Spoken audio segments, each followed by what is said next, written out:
Hi, I'm Charl and I'm the digital executive at Retrained Search. So I usually like to hide behind the scenes, but I've made my YouTube debut to give you a candidate's perspective on the recruitment process. Now, I'm not going to go too hard on all you recruiters out there. It's a two-way relationship between candidate and recruiter. We need you and you need us. But there are a few things you can do to help improve that relationship and keep it great throughout the whole recruitment process. Now, I have two standout examples of being a candidate and getting to that final interview stage. In the first example, I was messaged on LinkedIn about a job opportunity, which was great because I was looking for a job at that time. I had the open to work banner on my profile, the whole shebang. This also meant that I was like a seal to sharks. I was at the tip of the figurative iceberg when it came to contingency search. The iceberg is a great visual we like to use at Retrained. It represents how contingent recruiters only get a sweeping look at the talent pool because they are under extreme pressure from their competition. They don't have time to dig deep into the talent pool and have to grade their jobs depending on the likelihood of landing a fee. So, I was after a job, I got a message on LinkedIn, it's a match made in heaven. But on reflection, there are things that recruiters could have done to make this process go a lot smoother. Firstly, the initial chat was way too generalised. I had a call with a recruiter and after a short conversation, they put me forward for the role. So in this chat, they'd ask my location, my salary expectation, and then generalised questions about my capabilities regarding the role. So of course I said, yes, I can do it all. I'd always hang up the phone at this stage and I'd think, this is great. They're putting me forward for an interview. I've got this in the bag. And it was only later in my career when I was the marketing assistant in an independent recruitment agency that I overheard all the conversations on the phones and I realised at this point, at the end of that phone call, the recruiter moves my CV onto their client. It didn't really matter if I was perfectly qualified for the role, as long as I was there to be counted.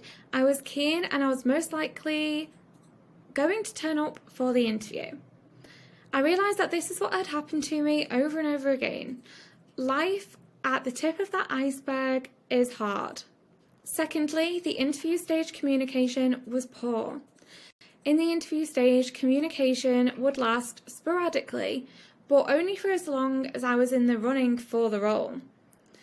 So back to my example. I got to the final stage interview. It was going great. I got to know them really well and I was spending my time learning about these people in the interview stage. So they decided when to make their decision and I sat near my phone watching it, thinking it's going to call any minute. And obviously it didn't. And I was naive. I messaged them and I said, hi, have you made your decision? And they shot back a message saying, yeah, sorry, you didn't get it. But I was annoyed. I felt led on. We'd all built this great rapport. We got to know each other. But they didn't want to chat with me even when it was a rejection. And I needed to know why. I needed advice. I needed critical reasons why I didn't get the role to help me in my search further down the line. Some strategic advice would have been nice at this stage. This moves me on to the third point, which is don't burn bridges with your candidates.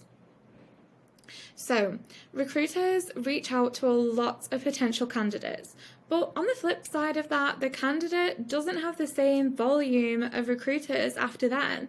So, the moral of the story is you may not remember us, but we remember you. Months later, the same recruitment agency came back. It was a different consultant with a different role, and I entertained them for a while. But later down the line, when I decided, no, this isn't the opportunity for me, I went ice cold on them, and I didn't show up for interview, and I didn't warn them either. And this is because they didn't help me the last time round. The relationship was bad, and I didn't feel enough of a connection to be honest enough with them to say this isn't for me.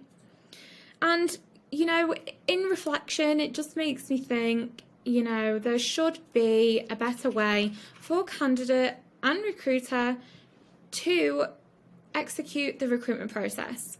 In my second example, I was called about a job opportunity and had a long chat with the recruiter. We talked in depth about my marketing career, my background, and what would be expected of me in detail about the role.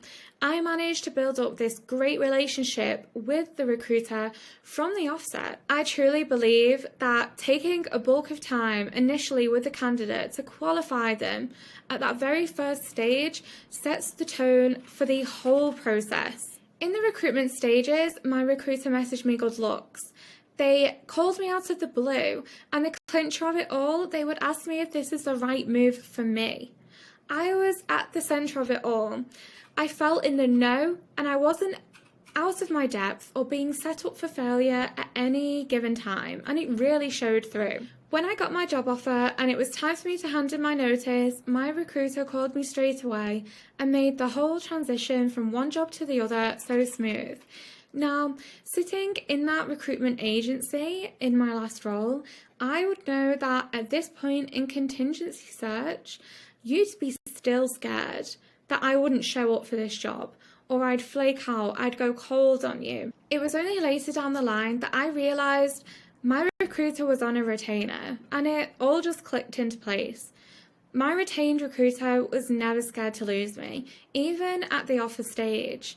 They weren't interested in putting me in situations that were out of my depth because they just didn't have to. It may seem like recruiters sometimes have a bad reputation among candidates, but is very much a case of don't hate the player, hate the game. The consultants in that first example were never out to hurt me.